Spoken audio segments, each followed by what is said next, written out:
Good morning guys, welcome to my vlog. So ating vlog ngayon, itong mga heritage chicken ni Pastor Bani. So binigay po ito ng donate sa kanya. So ating tingnan na dito tayo sa kanyang farm. Ipapakita natin yung iba't ibang klase ng tatawag na heritage chicken. So papasok tayo dito sa loob.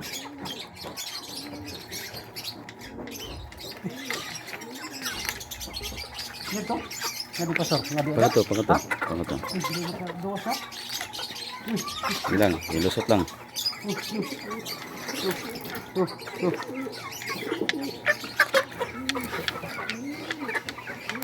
Oh, wala ko.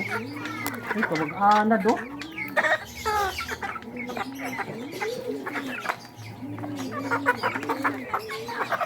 Ito ang tinatawag na Rhode Island. Rhode Island. So mga ilang weeks na to.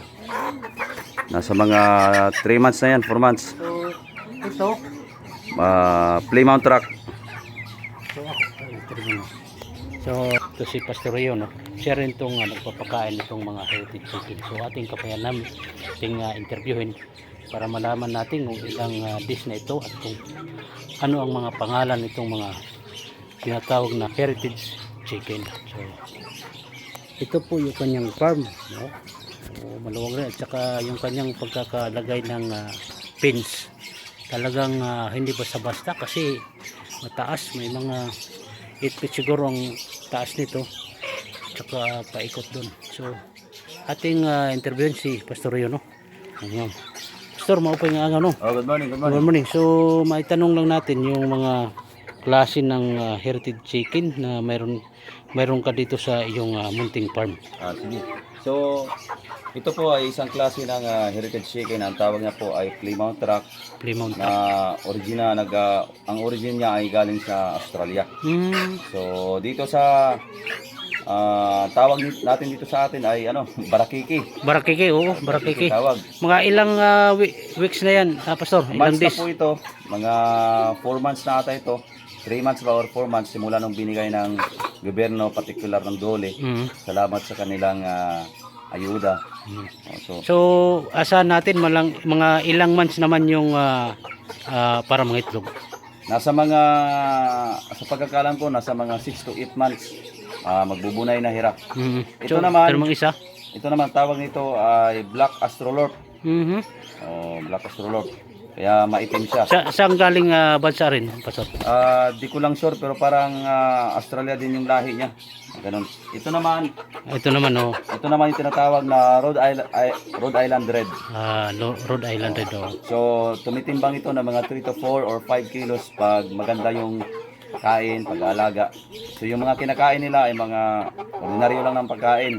Upa, sapal, tangkong. So organic. Kaya good for the health. Pag kakainin natin yung bunay, yung itlog ng mga manok na ito talagang very beneficial sa ating pangangatawan. So ano ang ma-advise natin doon sa mga gustong mag-alaga ng mga ganitong manok kumpara doon sa mga white leghorn or 45 days, alin yung mas magandang alagaan? Actually in terms of pag-aalaga, mas tipid ito financially. Kasi unang-una pwede mo lang siyang pakainin sa mga pagkain na nakikita natin, mga dahon-dahon, itong ating mga Madre de cacao, Madre de agua, tangkong, at iba pa na pwede na pagkain, mga saging, ayan, pwede nilang kakainin yan. Unlike kasi doon sa mga imported chicken katulad ng white leghorn o ano pa, ang pinapakain natin sa kanila ay mga synthetic, mga feeds. So medyo mabigat sa bulsa. Unlike ito, pwede mo lang pakainin ng mga tira-tirang gulay, mga prutas. So ihagis mo lang sa kanila saging, prutas, mga gulay na chinap. Kakainin po nila yan. So hindi pala talaga mabibigatan sa bulsa yung mag-aalaga nito. Hindi po mabibigatan. So kaya kung mayroon kayong mga space, kahit hindi ganun kalakihan, mga sa likod ng bahay ninyo, pwede yung gawin backyard na farm. Mag-backyard farming kayo at mag-alaga naman ganitong klase na manok. kasi maganda siya alagaan at saka yung itlog niya talagang maayos. Kulay brown yung Kulay brown itlog din, niya. oh. Tapos Healthy. pag lisensyado ka naman na organic racer, medyo may kamahalan to pag imamarket natin. Katulad sa SM, makikita ninyo sa mga mall na mayroong mga brown eggs dyan, medyo sa may kamahalan kasi talagang Organic. quality siya. Kasi yung egg niya ay talagang napaka-sustansyado. Unlike sa mga synthetic. Synthetic. Kasi yung synthetic, possible po mayroon siyang epekto sa ating pangangatawan. Unlike ito, organic, maganda po yung epekto niya sa ating pangangatawan, kalusugan.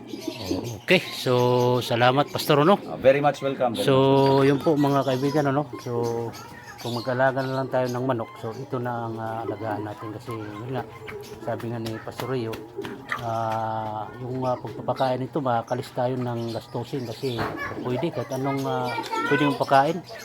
Mga dahon, mga damo-damo kumakain sila kaya masasabi natin na hindi tayo butas yung ating bulsa pag ito ang ating lagan. So, salamat at see you next month para tayo nyo yung kung saan time na mangingitlog na to at atin rin na ipapakita sa inyo.